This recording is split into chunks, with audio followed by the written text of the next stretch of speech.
여러분 모두가 모든 영광을 하나님께 드리는 예배가 되기를 축복합니다. 지난 주일날 우리 그리스도인의 정체성, 우리 그리스도인은 적어도 상품은 아니다 그랬죠. 우린 적어도 그냥 찍어내는, 공장에서 찍어내는 상품과 같은 존재가 아니다 라고 말씀하죠. 그리스도인은 적어도 작품입니다. 적든 크든 잘났든 못났든 하나님께서 우리를 상품으로 만들어가는 것이 아니라 저와 여러분을 작품으로 만들어 가시는 것, 이것이 하나님의 은혜입니다. 여러분은 갈수록 걸작품이 되기를 축복합니다. 하나님, 저는 하나님의 작품입니다. 내 생에 마치는 날 정말 멋진 걸작품이, 하나님의 걸작품이 될 것입니다. 아멘. 하나님, 저는 하나님의 걸작품이 될 것입니다. 그래서 사도 바울이 이제 그 걸작품이 되기 위해서 하나님의 자녀들이 최소한 멋진 작품, 걸작품 같은 인생이 되기 위해서 에베소 교인을 위해서 간절하게 기도하는 기도의 내용이 나옵니다. 우리가 걸작품 같은 인생이 되기 위해서 무엇이 필요한가라는 것입니다. 자, 16절을 여러분 한번 다시 읽어보시겠습니다. 16절 같이 읽습니다. 그의 영광의 풍성을 따라 그의 성령으로 말미암아 너의 속사람을 능력으로 강건하게 하시오며, 그 영광의 풍성을 따라 그의 성령으로 말미암아 너의 속사람을 능력으로 강건하게 하기를 원한다. 우리가 하나님의 걸작품으로 이 땅을 살아가기 위해서 성령으로 너의 속사람을 강건하게 하기를 원하노라, 그렇게 기도하고 있습니다. 성령으로 말미암아 우리의 속사람을 능력으로 강건하게 하옵시며, 이 기도가 여러분에게 이루어지기를 축복합니다. 속사람이 있다고 하면 겉사람이 있겠죠. 그러면 성경에서 겉사람이 뭐냐?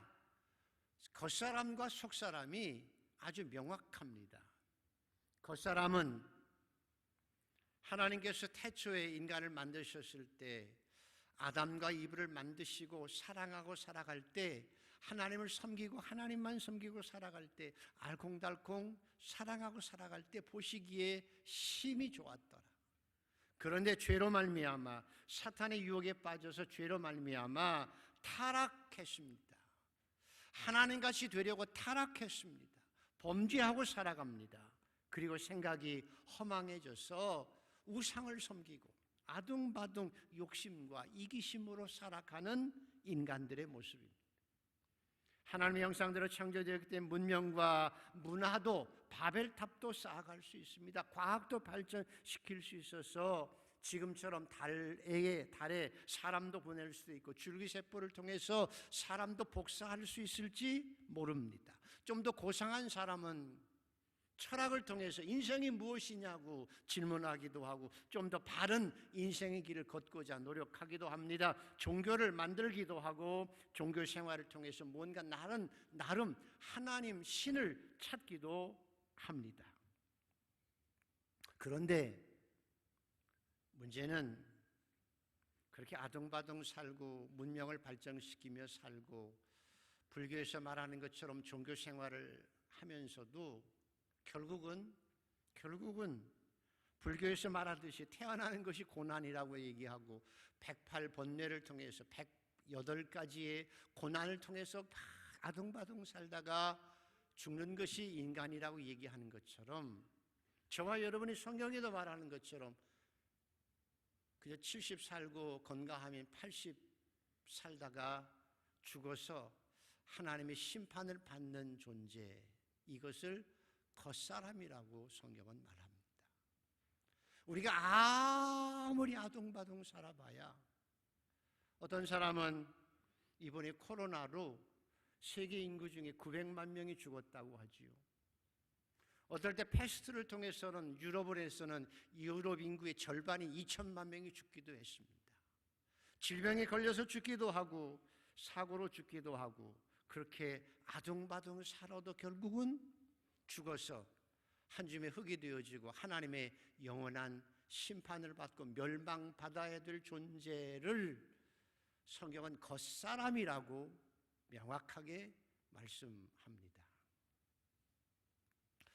제가 통계해 보니까 60까지만 살아도요, 세계 인구 중에서 10명 중에 1명꼴에 들어간다고 그래요. 60까지 사는 사람이 그렇게밖에 안 된대요.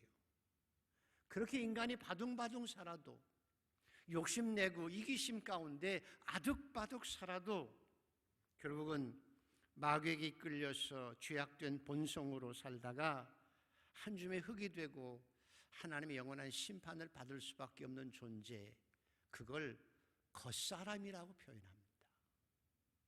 저와 여러분도 사실은 예수 믿기 전에는 겉사람이에요. 똑같이 인생을 살아갈 수밖에 없어요. 예수 믿기 전에 우리는 겉사람일 수밖에 없는 거예요. 자, 그러면 반대로 속사람은 뭘까? 속사람, 율법학자인 니고데모가 주님을 찾아옵니다. 예수님, 왜? 내가 어떻게 해야 영생을 얻을 수 있겠습니까? 그거 거듭나야 돼. 아니, 내가 엄마 뱃속에 들어갔다가 다시 나옵니까? 아니, 물과 성령으로 거듭나야 돼. 거듭나야 돼. 새롭게 나야 돼. 새롭게 태어난 사람, 물과 성령으로 새롭게 태어난 사람, 그게 속사람이고요. 에베소서 2장에서 말씀한 것처럼 그는 허물과 죄로 죽었던, 허물과 죄로 죽을 것이다가 아니라 죄와 허물로 죽었던 너희를, 죄와 허물로 죽었던 너희를 다시 살리셨도다. 예수로 인해서 새 생명을 얻은 사람, 새 생명을 얻은 것, 그것이 바로 속사람입니다. 긍휼히 풍성하신 하나님께서 우리를 사랑하신 그 사랑으로 인하여 허물로 죽은 너희들을 그리스도와 함께 다시 살리셨고 또 함께 일으키사, 그 말은 함께 부활하게 하사 영원한 생명을 주셔서 그리스도 안에서 함께 하늘에 앉히시니, 하늘에 새 생명을 가진 사람, 예수 안에서 새 생명을 가지고 하늘의 생명, 부활의 생명, 영원한 생명을 가진 사람을 속사람이라고 합니다. 보라, 그래서 선언하지요. 이전 것은 지나갔으니 보라, 새 것이 되었도다. 그리스도 안에서 물과 성령으로 거듭나서 주님과 함께 십자가에 죽고 부활해서 하늘의 생명을 가진 자들, 새 생명을 가진 자들, 영원한 생명을 가진 자들을 속사람이라고 말씀합니다. 태생이 다르지요. 겉사람은 엄마 뱃속을 통해서 낳지만 속사람은 예수 그리스도의 십자가를 통해서 태어났습니다. 고향이 달라요. 여건이 달라요. 우리가 이 땅에 살아가고 있지만 하늘의 시민권자로 살아가는 것입니다. 삶의 목적이 달라요. 세상 사람들은 아득바득 살면서 좀 더 이 땅에서 많이 가지고 행복을 누리고 살아가기를 목표로 하지만 우리는 달라요. 그것도 필요하지만 영광의 부활에 참여하는 것이 인생의 목적이에요. 영광의 부활을 이루기 위해서 뒤에 있는 것 다 배설물처럼 여기고 십자가를 향해서 달려가는 거예요. 존재가 달라요. 우리는 세상에 살아가지만 새하늘과 새 땅에 영원한 생명을 가진 존재입니다. 가장 중요한 것은 마지막이 달라요. 마지막이 달라요. 겉사람은 이 땅을 살아가면서 아둥바둥 살아도 푸른 초장을 걷는 것 같은 행복하게 부귀 영화를 누리고 살아도 한 줌의 흙으로 끝나고 그 영혼은 심판을 받아서 멸망을 받지만, 하나님의 백성들은 심판이 아니에요.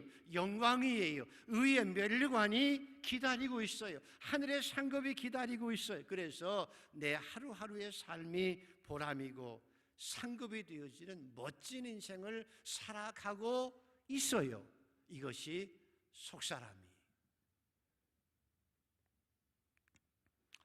여러분에게 한번 여쭤보지요. 여러분은 겉사람으로 살아요? 속사람으로 살아요? 대답은 뻔히 나오잖아요. 정답 가르쳐드리는데 왜 망설이세요? 자, 여러분은 겉사람으로 살아요? 속사람으로 살아요? 하나님, 저는 물과 성령으로 거듭난 하나님의 사람으로, 하늘의 생명을 가진 자로, 주님의 부활의 능력을 가진 자로 이 땅을 속사람으로 거룩한 생명을 가지고 이 땅을 살아가고 있는 거룩한 하나님의 자녀, 속사람으로 영광을 바라보며 살아가는 하나님의 자녀입니다. 이것이 우리예요. 근데 사도 바울이 왜 너희는 하나님의 걸작품이다 라고 말씀하시고 왜 간곡하게 하나님 앞에 무릎을 꿇고 기도한다고, 무엇을 위해서? 너희가 성령으로 너의 속사람이 강건해지기를 위해서 왜 무릎을 꿇고 간절하게 기도하느냐는 거예요. 왜? 문제가 있거든요. 어떤 문제가 있는가 하면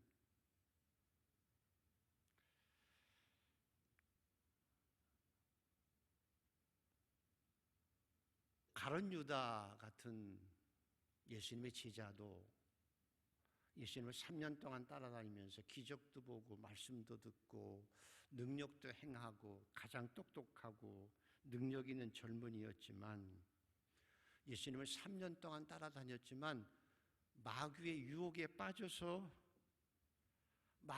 빠졌다는 것은 자기 마음을 마귀에게 오픈했다는 거예요.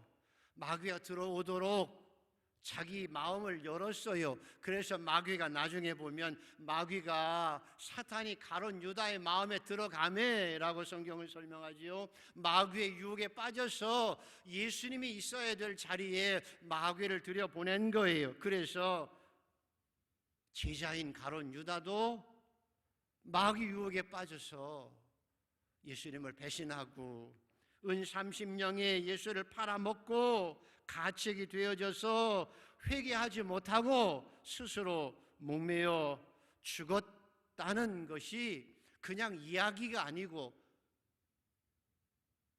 역사적인 신앙의 현실이었다는 거예요. 이게 문제라는 거예요. 요즘에 TV에 그냥 부끄러울 만큼 뭐 기독교 무슨 협회라고 정명석 많이 보셨죠? JMS. 너무 부끄럽죠. 기독교라고 하는 이름을 가지고 있는 것 자체가 부끄러워 죽겠는데 처음부터 그랬을까요? 통일교 문선명이가 처음부터 그랬을까요? 제가 문선명이를 알아요. 처음부터 그러지 않았어요. 은혜도 받았어요. 성령의 충만함도 체험했어요. 그러나 교만해진 거예요.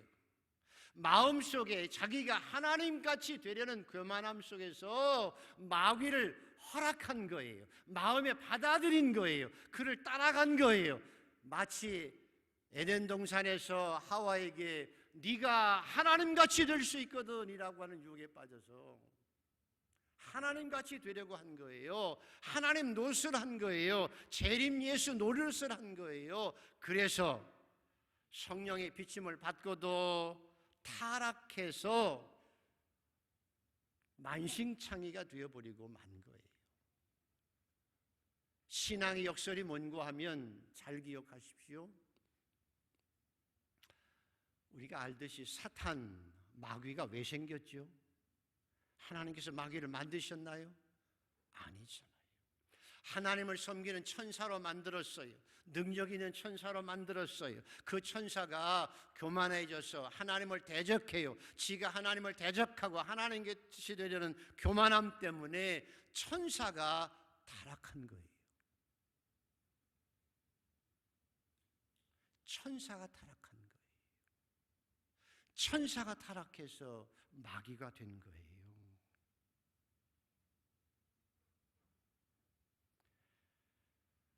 제가 하나님이와 막 가슴을 치고 통곡하고 싶지 않겠습니까? 여러분이라면 안 그러겠습니까? 너무 슬프고 아프고 고통스럽고 속상한 일이잖아요. 그렇게 돼서는 안 되잖아요.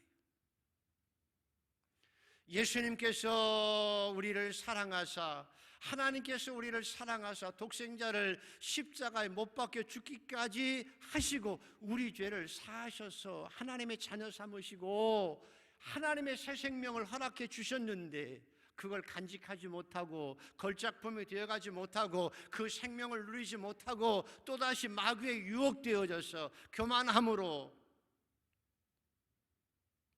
또다시 마귀가 유혹하는 것을 끌려서 더 악하게 되어질 수 있다면 얼마나 큰 비극이겠어요. 우리가 약해지면 안 되기 때문에, 마귀에게 지면 안 되기 때문에 하나님의 영광과 그 존귀함과 풍성함을 날마다 누리고 살아가야 하기 때문에 하나님, 에베소 교인들이 하나님의 영광과 성령의 능력으로 속사람이 강건하게 하여 주시옵소서 기도한 거예요. 여러분 스스로 기도할 제목이에요. 하나님, 하나님의 영광을 보고 우리가 속사람이 강건해지게 하셔서 마귀를 이기게 하여 주옵소서.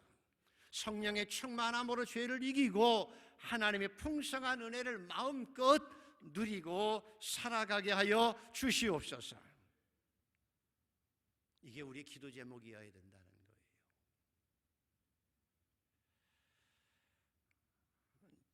제가 연구해 본 결과에 의하면 마귀가 하나님의 백성들을 유혹하는 몇 가지 루트가 있어요. 잘 써먹는 루트가 있어요. 그것이 첫째로는 생각을 통해서 우리를 유혹합니다. 우리에게 부정적인 생각을 넣어줘요. 부정적인 생각. 안 돼, 못해, 부정적이고 망했다, 속상하게 하고 그런 부정적인 생각을 통해서 우리에게 다가와서 우리를 넘어뜨려요. 심지어 하나님의 말씀도 부정하려고 그래. 에이, 그게 말이 돼? 그건 하나님 생각이야 라고 하나님의 말씀도 부정하려고 해요. 이게 마귀예요. 그래서 가네스바디아에서 젖과 꿀이 흐르는 땅을 정탐한 12 정탐꾼이 와서 부정적인 사고로 아이고 그들에 비하면 우리는 메뚜기 같다. 하나님께서 올라가면 차지할 수 있다고 했는데 그들에 비하면 우리는 메뚜기 같아. 우리 못 올라가. 하나님이 우리에게 속인 거야. 왜 우리를 여기서 망하게 하려고 그래? 하고 부정적인 생각 가운데 하나님의 말씀도 부정해요. 말도 안 돼. 우리가 어떻게 올라가. 그래서 결국 하나님을 원망하고 지도자인 모세에게 적개심을 가지고 돌로 치려고 했어요. 그 부정적인 사고 속에서 불신앙과 원망과 적개심 가운데 그래서 어떻게 되었죠? 그 놀랍게 출애굽을 했으면서도 그 놀랍게 출애굽을 해서 덩실덩실 춤추며 기적을 보고 광야에 나왔어도 그 부정적인 생각 때문에 이스라엘 백성들이 광야에서 다 죽었잖아요. 얼마나 억울해요. 얼마나 속상해요. 여러분의 생각 속에 부정적인 생각을 넣어주는 것은 마귀예요. 여호수아와 갈렙처럼 그래 우리는 저들과 비하면 메뚜기 같지만 하나님의 약속이 있잖아. 우리에게 밥상 차려주셨잖아. 밥 먹으러 올라가자. 하나님이 약속한 걸 믿고 올라가자 하고 올라간 여호수아와 갈렙만이 젖과 꿀이 흐르는 땅을 차지한 것처럼 여러분들은 하나님에 대한 믿음을 가지고 말씀에 대한 순종을 가지고 복을 누리고 살아가는 성도가 되어야 합니다. 이게 능력이에요. 또한 마귀는 우리의 마음을 이용해요. 비교의식을 통해서 남을 무시하기도 해요. 우월감 속에 살기도 해요. 하나님, 나는 저 세리 같지 않습니다 하고 정죄하기도 해요. 그래서 사실은 이 비교의식 때문에 열등감과 우월감으로 자기 스스로를 드러내려고 하기 때문에 가인이 아벨을 돌로 쳐 죽인 거예요. 비교할 것이 아닌데 그냥 나는 나예요. 그래서 교육학에서 자기 자신을 가장 다른 사람과 비교하지 않는 사람이 건강하다고 얘기하고요. 인간이 언제 병드냐? 옆에 사람과 자꾸만 자기를 비교할 때부터 병든다고 해요. 병드는 거예요. 그래서 여러분 아이들 키울 때 비교하려고 하면 자꾸만 아이들이 망가져요. 야, 이놈아, 옆에 철수는 왜 95점 맞았는데 너는 왜 90점이냐? 아니 90점만 맞아도 박수 쳐줘야 될 텐데 왜 너는 90점이야 하고 비교하면 애가 주눅 들어요. 갈수록 주눅 들어 병드는 거예요. 인생에 살 맛이 없는 거예요. 내가 좀 키가 작아서 청바지가 안 어울리면 어때요? 왜 꼭 청바지 입고 청바지가 어울리는 여자라고 왜 이름을 들어야 돼요? 청바지 안 어울리면 치마 입으면 되잖아요. 왜 내 남편이 꼭 진급만을 해야 돼요? 아니에요. 여러분은 하나님의 작품임을 믿으시면 아멘. 나름대로 은혜가 있어요. 나름대로 하나님이 책임져 주시는 거예요. 비교하지 마세요. 정죄하지 마세요. 그리고 우월하지 마세요. 이게 마귀의 역사예요. 또 하나 재미있는 건 말이죠. 시간차 공격으로 우리를 망가지게 해요. 야, 회개하라고 하나님 말씀하시면 아멘 하고 나서 회개하면 되는데 내일 하지 뭐. 내일로 미루는 거예요. 시간차 공격을 해서 우리를 죽게 만들고 멈추게 해요. 하나님 앞에 순종해야 됨에도 불구하고 내일부터 하지 라고 말하는 거예요. 그래서 우리를 영원히 그 자리에 머물게 해요. 잘하지 못하게 해요. 성장하지 못하게 해요. 하나님의 순종함으로 복을 누리지 못하게 하는 거예요. 내일 하면 되지 아니에요. 오늘 하나님의 말씀을 듣고 바다에 뛰어내릴 수도 있고 믿음으로 큰 소리 칠 수도 있고 오늘도 하나님의 말씀을 순종함으로 들어가며 나가며 복을 받는 성도들 모두가 되기를 축복합니다. 아멘. 그래서 바울이 기도합니다. 하나님, 하나님의 사람들은 작품이에요. 하나님의 사람들은 걸작품이에요. 그래서 마귀에게 지면 안 돼요. 속상해요. 지면 안 돼요. 그래서 하나님의 영광으로 성령의 능력으로 속사람을 강건하게 하여 주시옵소서. 구원받은 생명들이 강건하게 하여 주옵소서. 언제까지? 저 하나님의 나라에서 부활의 영광을 얻을 때까지.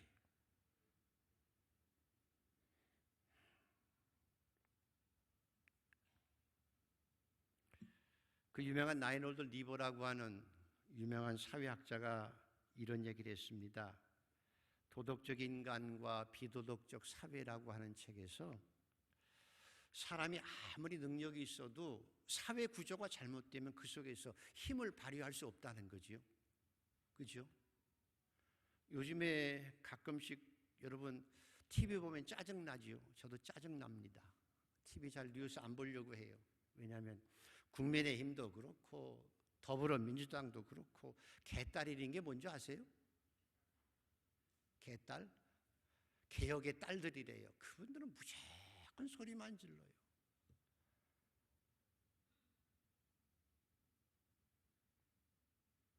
국민의힘 들어가면 뭐 자기 의견이 다 없어지고 나라와 민족을 생각하면 뭔가 의견도 내야 되잖아요. 더불어민주당이 들어갔어도 이게 정말 국익이 옳다고 그러면 이게 국익이 옳다고 얘기를 해야 되잖아요. 공천 받지 못할까 봐 그냥 똑같이 도매금으로 똑같아지는 게 이게 현대사회의 맹점이라는 거예요. 그래서 그걸 깨트릴 수 있는 제도가 필요하다라고 얘기해요. 그런데 그분이 그렇게 얘기하면서 강조하는 건 뭔가 하면 그럼에도 불구하고 사회가 비도덕적 사회일지라도 그 비도덕적인 사회를 누가 건강한 그리스도인이 있다고 하면,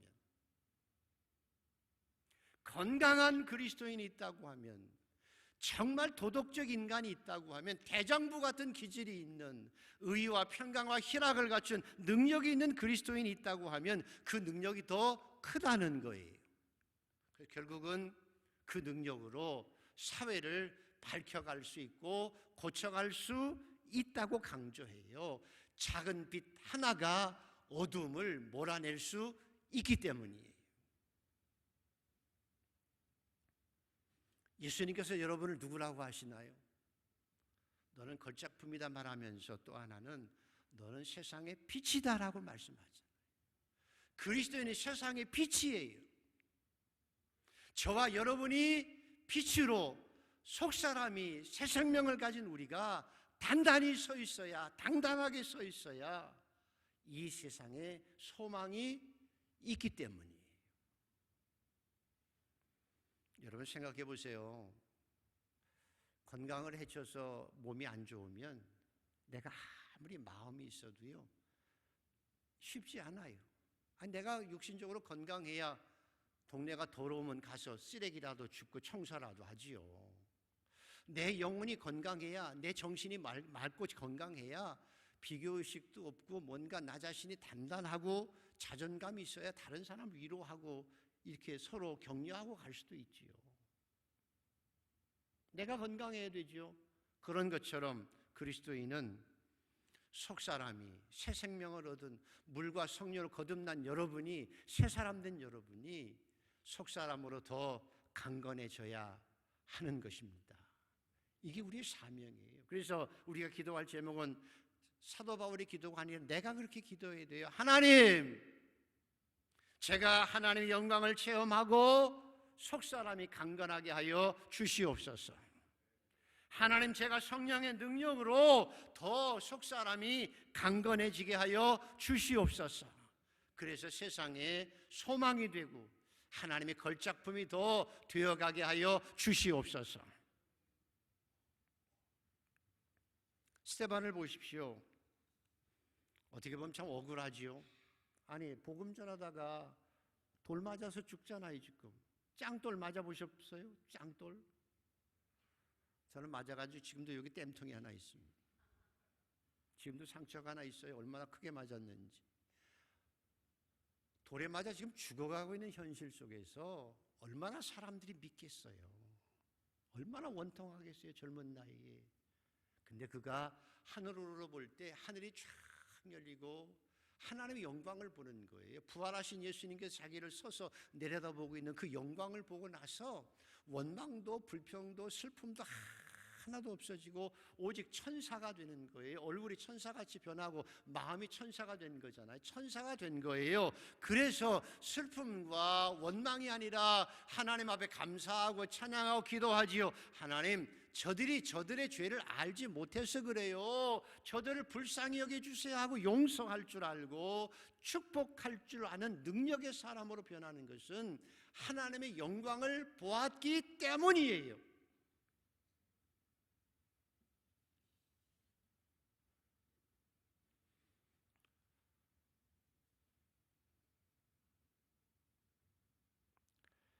그래서 17절을 한번 마지막으로 읽어보십시오. 17절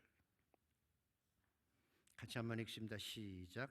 믿음으로 말미암아 그리스도께서 너희 마음에 계시게 하옵시고 너희가 그의 사랑 가운데서 뿌리가 박히고 터가 굳어져서 예수님이 여러분 안에, 속사람이 건강해야 예수님 여러분 안에 계시는 게 불편하지 않아요.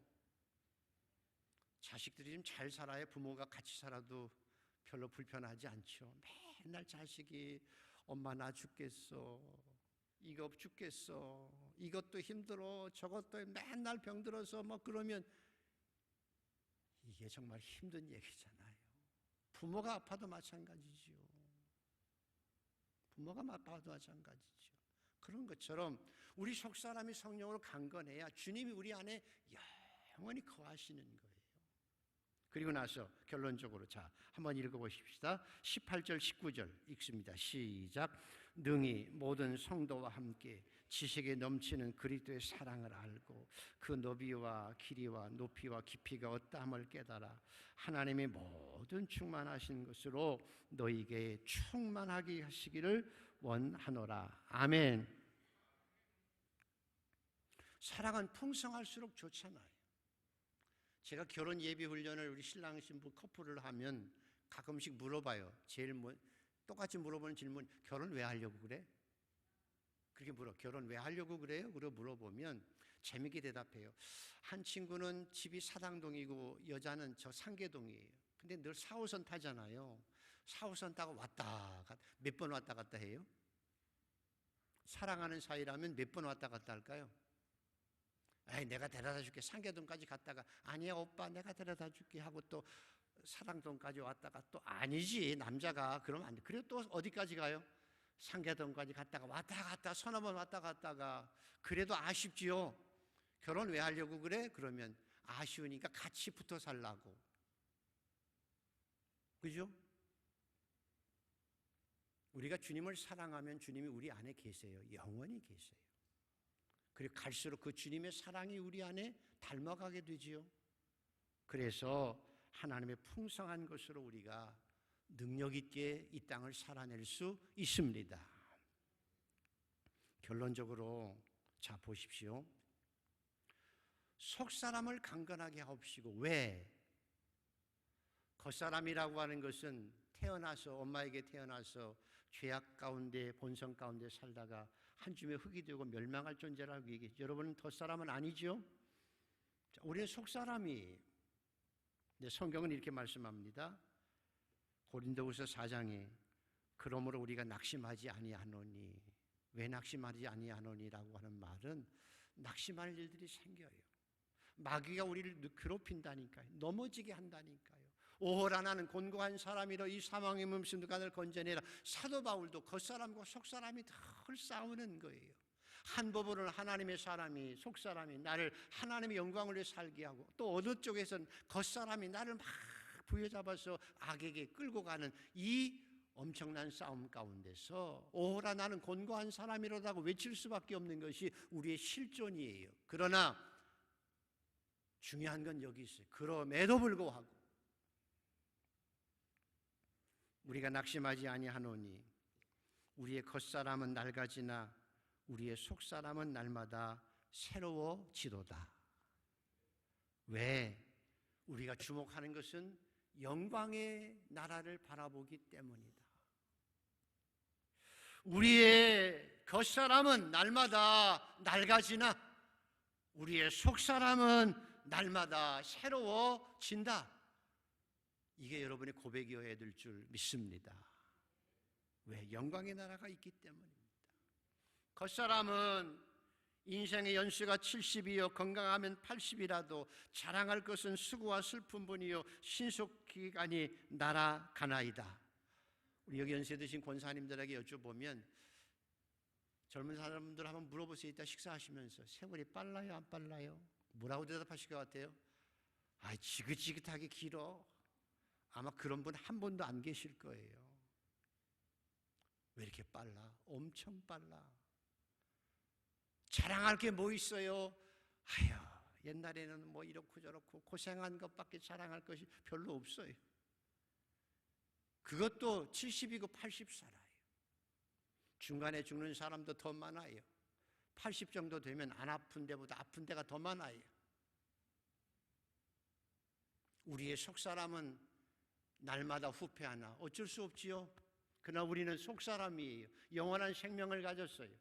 속사람은 날마다 새로워지고 더 강건해지고 능력이 있어서 주님의 사랑과 그 풍성함을 더 누리고 살아가는 성도들 모두가 되기를 소원합니다. 나이가 들어갈수록 속사람이 더 강건하기를 축복합니다. 성령 안에서 더 강해져서 더 하나님의 나라를 바라보고 사도 바울처럼 마지막 이 고백이에요. 내가 선한 싸움 싸우고 달려갈 길을 마치고 믿음을 지켰으니 이제후로는 나에게 의의 멸류관이 남았다. 내가 걸작품으로 하나님 앞에 설 때가 왔다라고 고백할 수 있는, 내가 선한 싸움 싸우고 달려갈 길을 마치고 끝까지 믿음을 지켜서 의의 멸관을 받고 걸작품으로 하나님 앞에 설 수 있는 승리자들이 되기를 주의 이름으로 축원합니다.